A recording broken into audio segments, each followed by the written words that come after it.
Merci de nous suivre à travers nos différentes plateformes digitales. Avec nous, ce matin, le nouveau, devrais-je même dire, le directeur général donc, de l'ARM, l'Agence de régulation des marchés. Pour ce numéro, il sera beaucoup question un peu de parler de cette lancinante question liée à cette pénurie, voire même ce renchérissement de l'oignon sur le marché. Mais tout d'abord, bonjour à vous, M. Sané.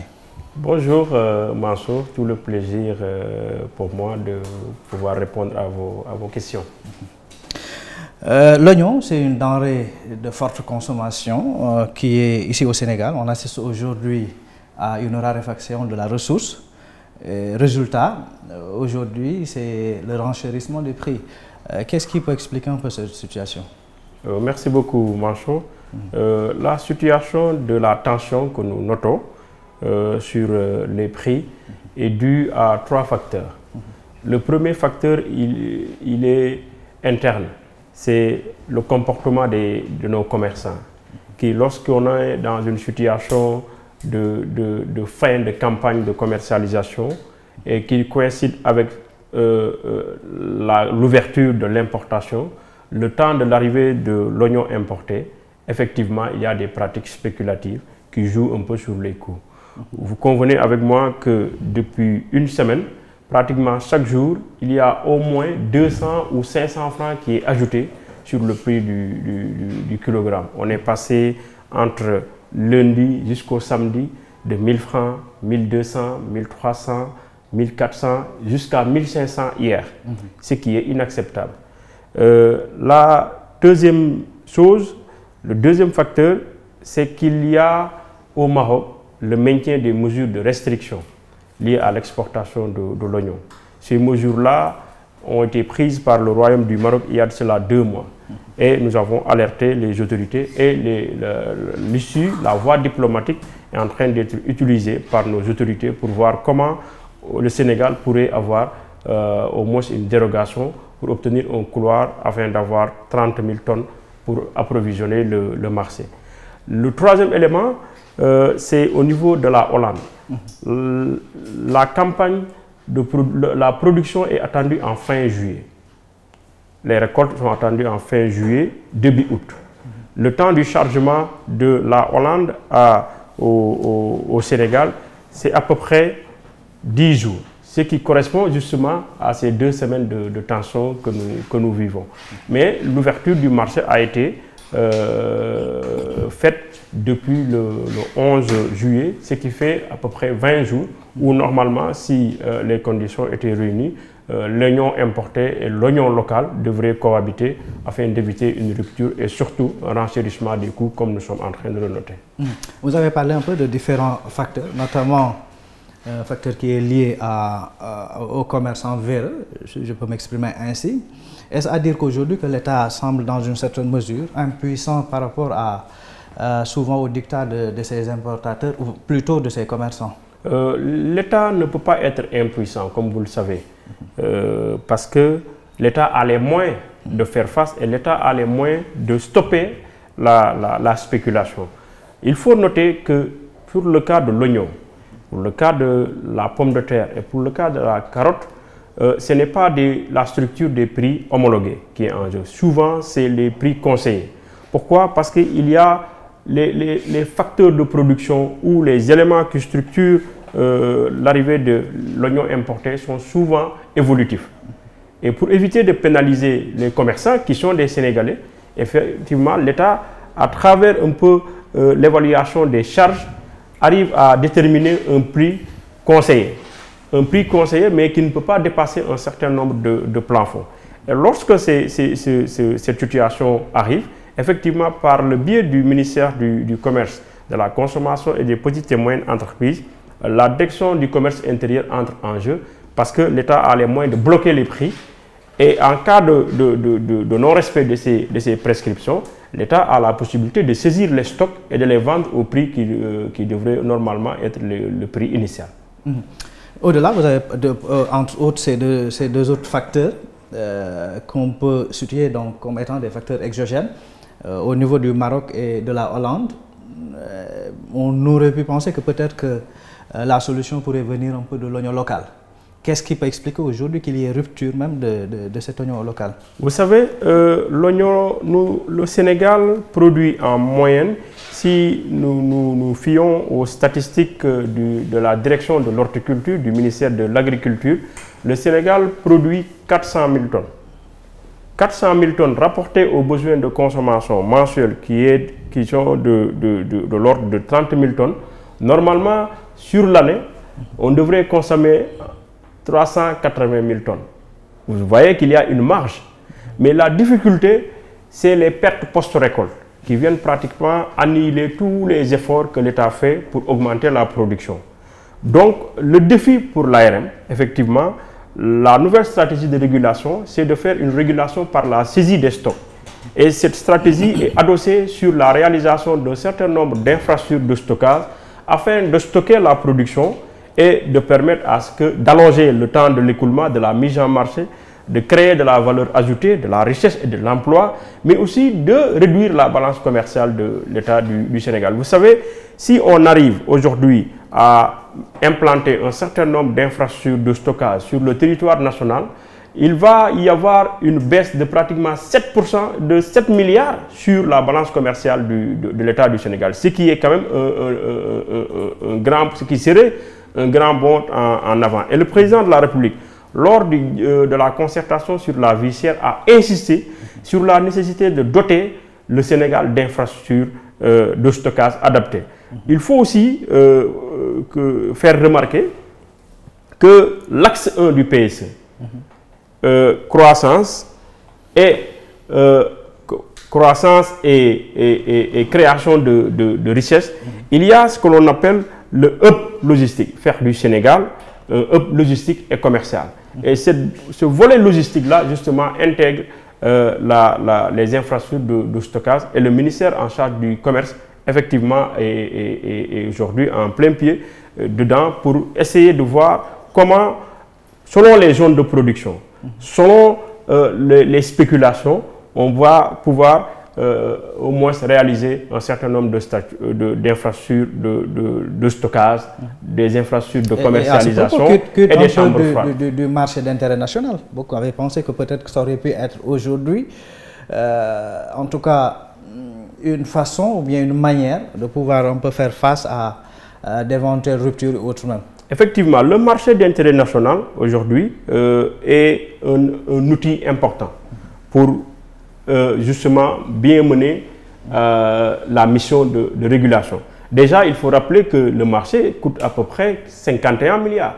L'État a mis cette infrastructure pour permettre à ce que la production horticole, surtout au niveau de la zone des Niayes, où il y a une forte production, que cette production-là puisse être rapprochée des zones de consommation comme Dakar. Et le marché d'intérêt national sert de zone de tampon et de stockage pour enfin disséminer le produit un peu partout sur le territoire national, surtout à Dakar, avec les 3 marchés de référence, que sont le marché de Gueule-Tapée, au niveau de Cambérène, le marché de Thiaroye, et ici en ville au niveau de Tilène. Maintenant, il y a un travail à faire. C'est le travail de sensibilisation. C'est le travail de mise en relation pour que les commerçants et les producteurs, justement, utilisent ce marché. Parce qu'il n'est pas gratuit aussi. Il y a des charges. Mais le principal problème que relèvent les producteurs, c'est justement les charges qui sont assez élevées. Et nous y travaillons. Il y a des discussions en cours avec le directeur du marché d'intérêt national, avec les producteurs et les commerçants, pour que la production au niveau de la zone des Niayes puisse être désormais stockée au niveau du marché d'intérêt national. Et à partir du marché d'intérêt national, l'écouler un peu partout sur le territoire national. Et vous convenez avec moi qu'il y a même une opération qui a été menée lors de la Tabaski, dénommée Tabaski du Mine, où dans les autres marchés, le prix était à peu près à 12 000, 13 000, 14 000. Alors qu'au niveau du marché d'intérêt national, il n'y a aucunement la possibilité de faire des pratiques spéculatives. Le prix est fixé et aucun commerçant n'a la possibilité de déroger ou d'adopter la structure des prix qui est hors de ce qui est convenu avec les Mais monsieur le directeur général, est-ce que vous n'avez pas aussi, dans une certaine mesure, tardé à lever donc cette mesure-là sur les importations, le gel des importations? Non, le gel des importations a été levé à temps. Puisque... précisément, on dit que c'est le 11 juillet. C'est 20 jours. 20 jours. En 20 jours, vous pensez que vous aurez pu peut-être régler... Même si la mesure était levée bien avant, ça n'aurait pas changé grand-chose. Parce que jusqu'à présent, le Maroc a maintenu les mesures de restriction. Et le temps d'arrivée du produit du Maroc au Sénégal, c'est 4 jours. Donc ça n'a pas un effet significatif sur la procédure.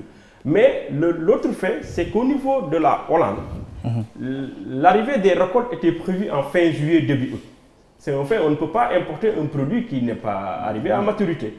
Et le temps du chargement entre les Pays-Bas et le Sénégal, c'est 10 jours. Et c'est voilà les 10 jours qui ont coïncidé justement avec la fin de la campagne de commercialisation de l'oignon local, qui a vu le coût de l'oignon monter en flèche. Et tout dernièrement, lors d'un entretien, le directeur du commerce intérieur, chez Amadou Bamba Ndao, a fait savoir en tout cas qu'au-delà même des 24 000 tonnes qui ont été reçues donc, le week-end, qu'on s'attend aux prochaines 24 heures, qui est donc de l'arrivée de 6 000 tonnes d'oignons.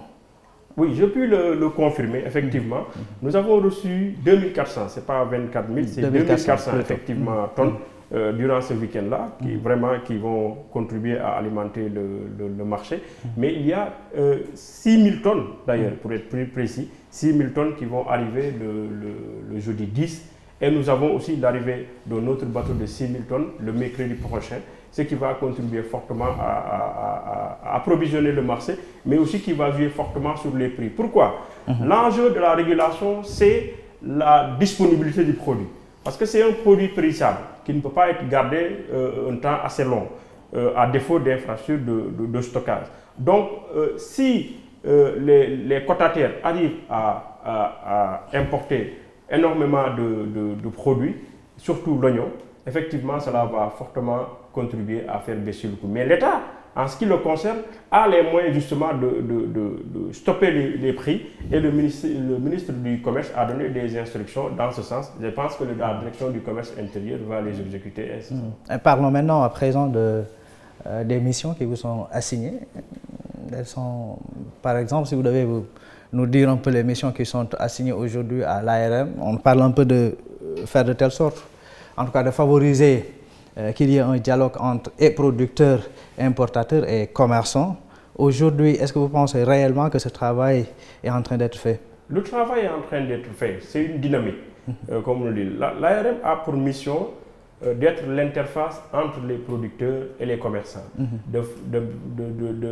d'avoir comme mission la mise en relation. Mais aussi l'ARM a une mission de veille, d'alerte et de sensibilisation. Déjà sur la structure des prix sur le marché, afin de permettre aux autorités de déclencher les mesures de régulation.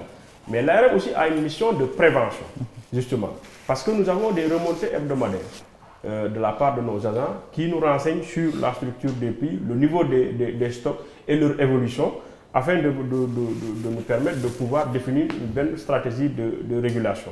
Donc cette mise en relation-là, cette synergie que nous avons avec les acteurs, c'est en concertation permanente. C'est une concertation permanente. Et comme vous le savez, les mesures de gel et les mesures de dégel que l'on prend pour l'oignon importé ou l'oignon local, c'est à la suite de concertation où les producteurs sont représentés. Les consommateurs sont représentés par le biais de l'ASCOSEN et même le ministère du Commerce à travers la direction du commerce intérieur, et c'est l'ARM qui assure la présidence.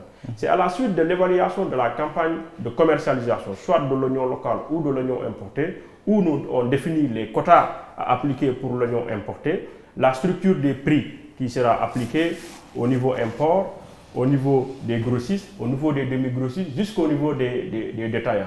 Et la direction du commerce intérieur se charge maintenant de vérifier sur le terrain est-ce que les prix ont été respectés.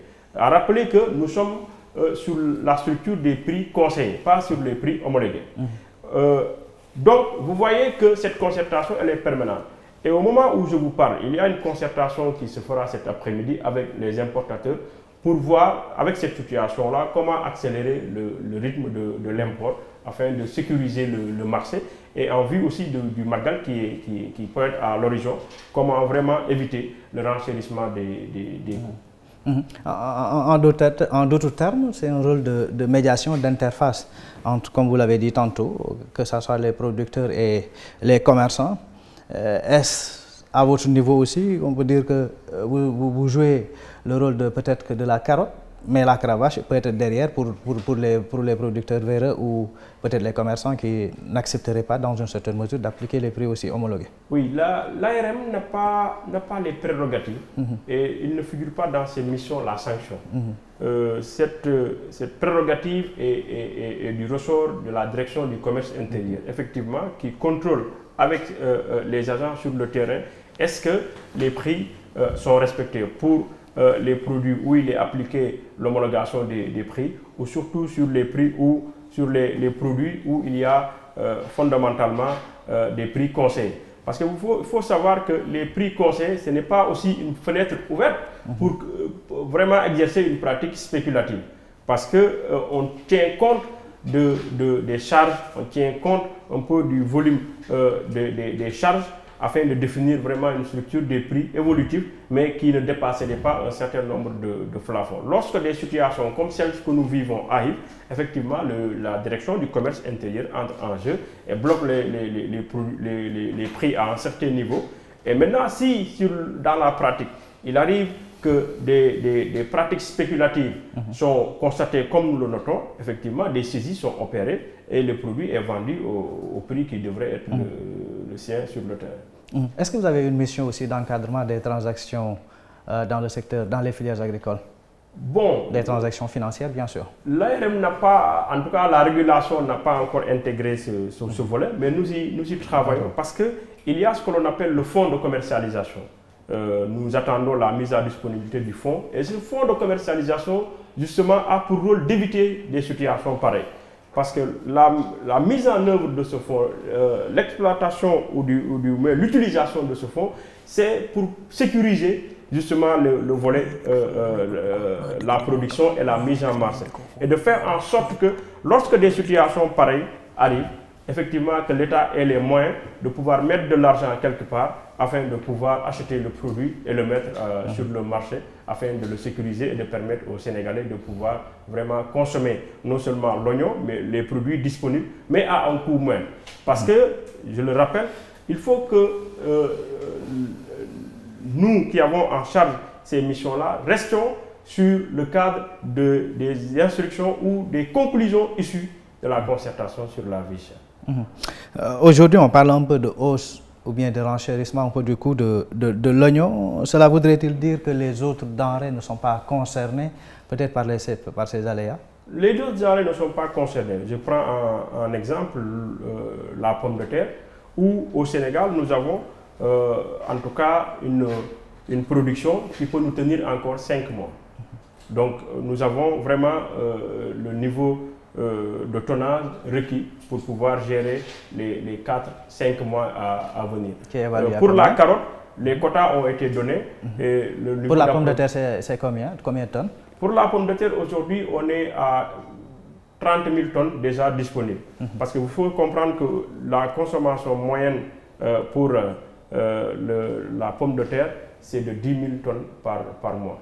Donc nous avons au niveau de l'usine de Sénéguinia vraiment un niveau de stockage qui nous permet de pouvoir couvrir le marché avec les besoins des Sénégalais. Nous avons d'autres agrobusiness aussi qui ont des stocks allant de 6 000 à 2 000 voire 1 000 tonnes qui peuvent approvisionner suffisamment le marché sénégalais. Et maintenant, comment faire aujourd'hui pour que les Sénégalais ne puissent pas encore vivre de pareilles situations?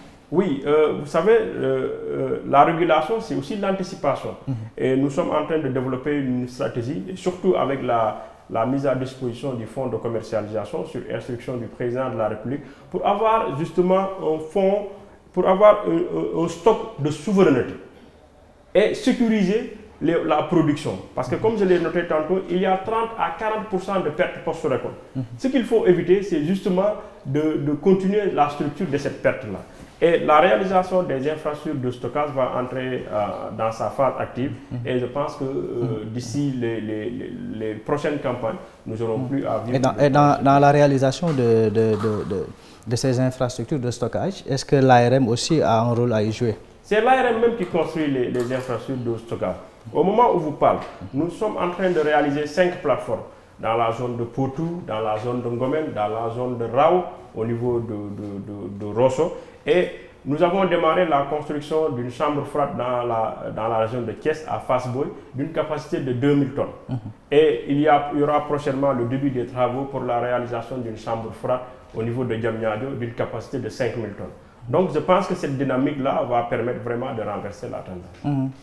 Et pour terminer, peut-être ça sera un message pour apaiser les inquiétudes des Sénégalais aussi, qui sont confrontés aussi à cette situation. Qu'est-ce que vous leur direz, que cette situation peut être elle est maîtrisée, ou en tout cas dans un futur proche, qu'on ne parlera plus de pénurie ou bien de rupture de l'oignon? Merci. Je voudrais rassurer les Sénégalais quant au retour normal à une situation meilleure.